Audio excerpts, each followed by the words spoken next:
طارق صاحب پہلے ہم احتیاطی تدابیر کے حوالے سے پوچھ لیں. ہم جتنی لے رہے ہیں اس حوالے سے ہمیں لگتا ہے کہ بالکل ٹھیک ہے, لیکن کبھی لگتا ہے کہ شاید ٹھیک بھی نہیں. جی بالکل یہ ہے. اور دوسری بات ہے کہ کچھ اور جو بنیادی نوعیت کی چیزیں نا وہ بھی ہم سمجھتے ہیں کہ آج کی ٹرانسمیشن کے ذریعے لوگوں تک پہنچنی چاہیے. بالکل صحیح. تو ڈاکٹر حنیف صاحب سے پہلے تو یہ کہ یہ کس عمر کے لوگ جو ہیں نا وہ زیادہ خطرے میں ہیں اور کیوں خطرے میں ہیں؟ جی ہاں, یہ وائرس جو ہے یہ مختلف ایج گروپس کو ٹارگٹ کر رہا ہے. انفیکشن تو سب میں ہوتا ہے, بچوں سے لے کے نوزائیدہ بچوں, نیو بورن سے لے کر اولڈ ایج تک سب میں انفیکشن ڈاکیومنٹڈ ہے. یہ نہیں ہے کہ نہیں ہو, لیکن بچوں میں کم ہوتا ہے اور اس کی کمپلیکیشنز بہت کم ہوتی ہیں. وجہ کیا ہے یہ ہمیں ابھی نہیں معلوم ہے.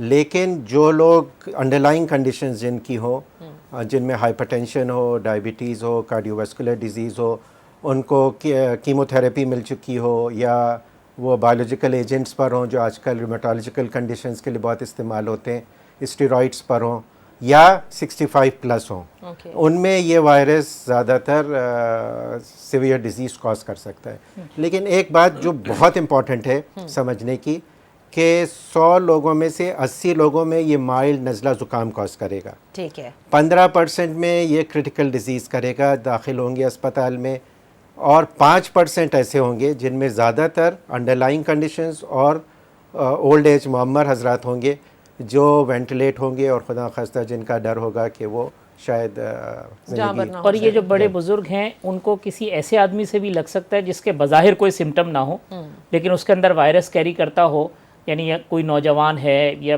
کم عمر کا ہے تو وہ جا سکتا ہے, کیونکہ یہ بھی تھوڑا سا بتانے کی ضرورت ہے لوگوں کو